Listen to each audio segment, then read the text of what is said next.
G'day, it's Joel Rasmussen for Southern Cross Combat, and ahead of his fight on Dana White's Contender Series, I'm talking to the captain. I'm talking to Mr. Jono Micallef, all the way from Vegas. How are we today? Fantastic, brother. It's a pleasure to speak to you again. It's unfortunate it's going to be over internet, but it's just the current situation. Hey, Hey, based on the circumstances, I'll let it slide this time. I yeah, understand. yeah, How it is what it is, huh? it is what it is. It's not just is what it is. It's definitely more than what it is. How is it? You're over in Vegas. It is technically fight week.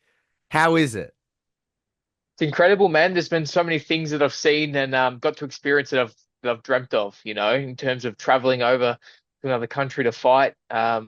Being here, seeing some of the things, the PI, the Apex, going in there, just walking through and seeing people who have always seen on tally, and now here they are talking to me just like everyday Joe, giving me their contact details and stuff. It's incredible to be here and to know that I belong here now.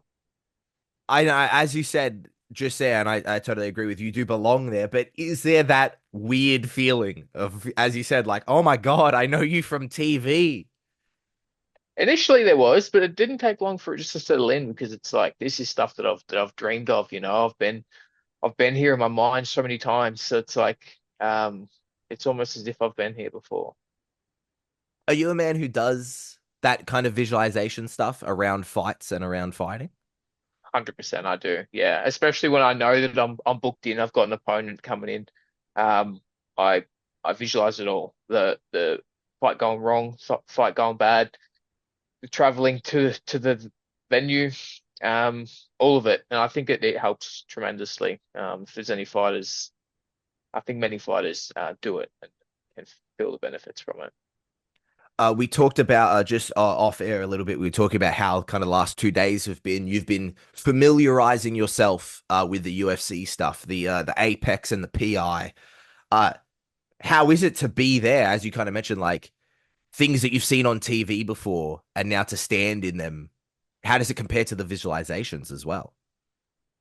Yeah, well, the visualizations definitely don't do justice, but even the TV, I'd say, doesn't either. Like being there and seeing the extent of the facilities and how they run everything and how much of a well-oiled machine the UFC really is, in terms of just how they do something from as simple as the interviews to um, the little clips that they play before you make your walk.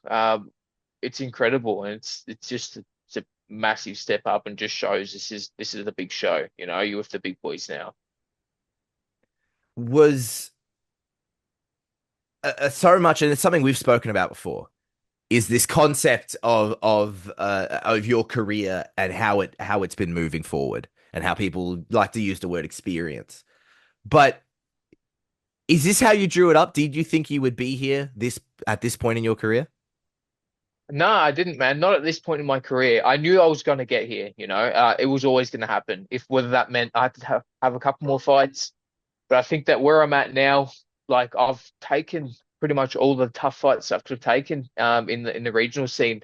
There might have been one or two more that I could have had, but at that point, I think that I've already gained enough experience that I need to make it here. And that's going to show. That's going to show on Tuesday night when I do get in there because it's all just sort of step by step led to this.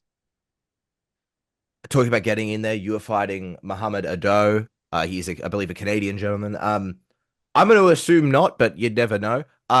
Prior to this being offered to you, prior to the Contender Series fight, did you know who he was at all? No, yeah, you're right. I had no idea who he was.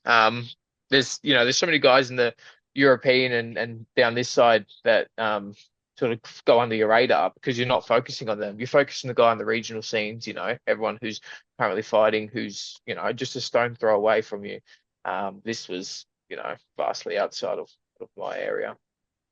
How did the fight How did the fight officially get offered to you? We spoke after your last victory, and you knew that this was kind of coming. You knew an opportunity was coming. You maybe didn't know exactly what it was. They didn't Hmm. necessarily say Contender That's Series, right. but you Yeah. kind of knew something was coming.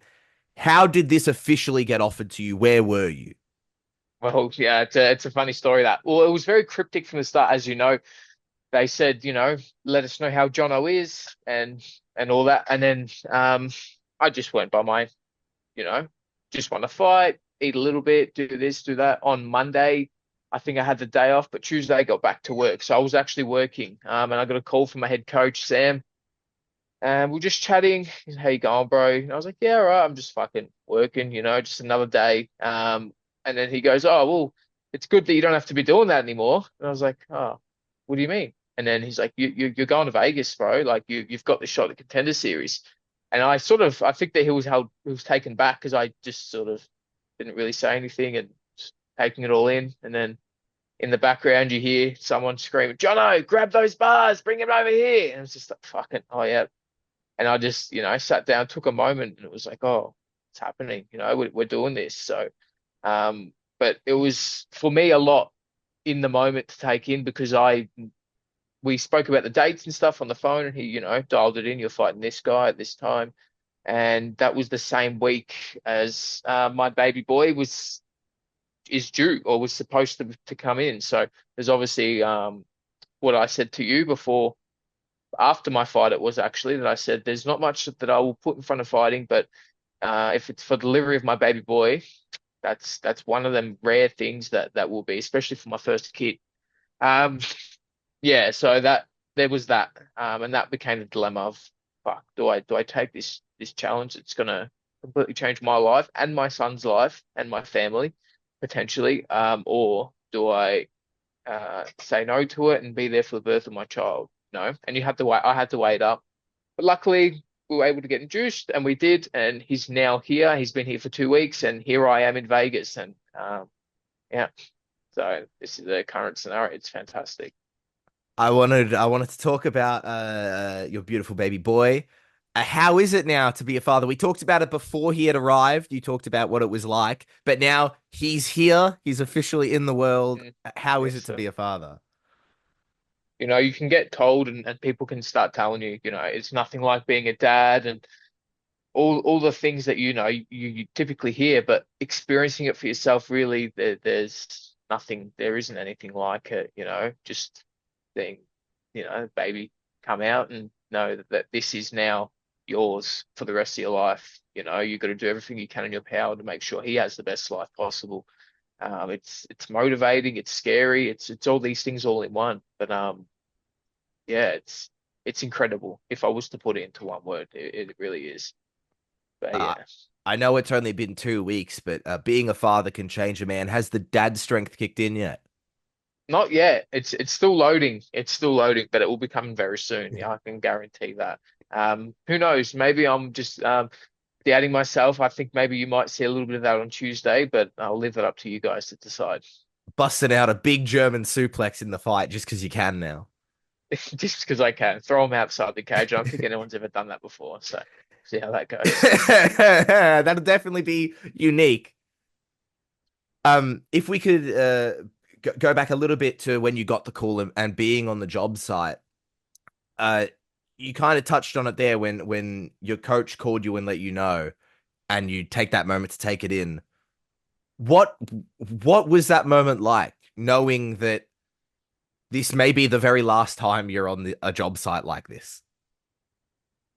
Um, Yeah, honestly, I was thinking more about my wife and the baby coming. So that's where my mind was at. But then, over time, I have been able to think about that, you know, dwell a little bit over that. Um, and it's an incredible feeling knowing that, like, given I do exactly what I need to do and I get my contract, that it will be, basically like me moving on to the next thing in my life and my journey and um, stepping it up. But in saying that, who knows? Even if I do get offered a contract, I'm not to say that I'll never jump on a job site again. You hear a lot about these guys in their first couple fights or first contract still having to work. You know, I think that is something that I will still look to do, keep me active, just moving around. Um, and then slowly over time, once I've had a few fights in the UFC, um, make that complete change. But I'm a hardworking guy, It's just what I do. Pull a Demetrius Johnson, be working up until like the day of a title fight. Yeah, I know about that, but we'll keep. Oh. my journey will be its own. um, I don't think anyone could fault you for thinking about the wife and child first before you thought about the work. To talk about that, as you've always fought for family, you've always fought to kind of provide for your family, but from what I know of it, I don't, I'm not a father, but being a father can make stuff a lot more real and everything can get, as you kind of mentioned, people tell you before it happens to you that your life's going to change. Mhm. To now be a father and have this opportunity right here and knowing that you've got the wife and child at home to provide for, has it made it more real? Oh, 100%, man. Like it's like you go into that cage and obviously you're only thinking about taking the other guy out, but in leading up to it and now I'm gonna do absolutely everything. And if that means that I've got to go do fucking more ice baths, if I've got to go sauna more, train more, whatever it may be, if I'm sore and I can't train, then you're just gonna literally do every single thing you can in your power to make sure that you're doing everything to get you that win, to get you to where you need to be to provide for them in the best way possible. Talking about ice baths and a relative quick turnaround between fights. How is the body? How are we feeling? Fantastic, man. I'm coming off a camp that was my best. Obviously after my loss, I said to you guys, I changed a few things, and I've been the best that I've been since then. And coming off the back of that camp, um, has been even better just to go back to back and focus on things um, dedicated to your specific opponent, but also on areas that you felt maybe you could have improved on a little bit from your last camp. As little as they were, there were very minor areas which all been checked out. So, mate, fantastic. As good as the body could possibly have been, especially to come out completely unscathed, is another big plus. You mentioned there, you prep for yourself to be better, but you prep for the opponent. Mohammad Ado is a man that you weren't familiar with because he was on the other side of the planet. Uh, since then, what have you seen of him and what do you make of him? Well, I've seen all of his fights. Luckily, they're all on UFC Fight Pass, so it was very easy to get film and all of that. And like every fight, we sit down to the team. Sammy comes up with a game plan. We talk about that and we work out what we think will and won't work, what we think I do well that will work against him. And the same as every other fight, we go in there with our game plan and we look to put that forward and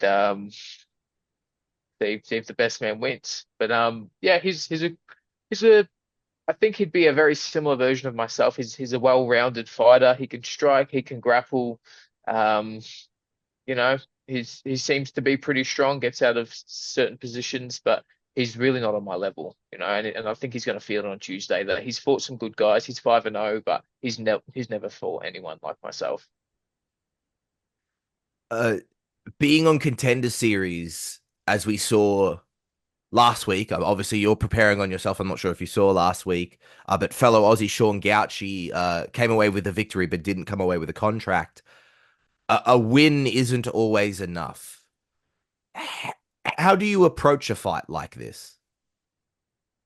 Yeah, look, that's something new because I'm always focused on winning and not really being about being entertaining, right?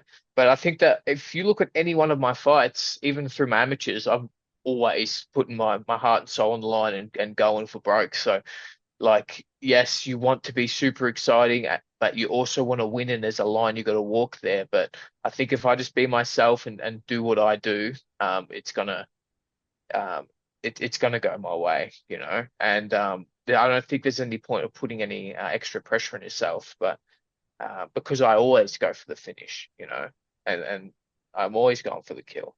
So what's there to change? You're a man who rounds out a very big season for Australia and New Zealand. You're the last Aussie to make the walk.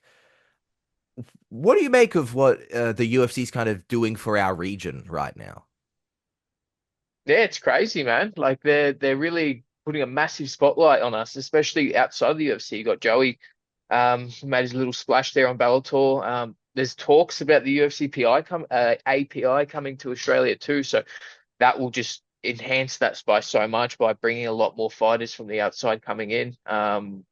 yeah, it's really great for all of us what the UFC is doing for us, but not only that, what Aussies are doing for MMA. You know, it's the fighters themselves, the teams that are growing that are doing it, as well as the UFC shining that spotlight on it and showing how good we really are.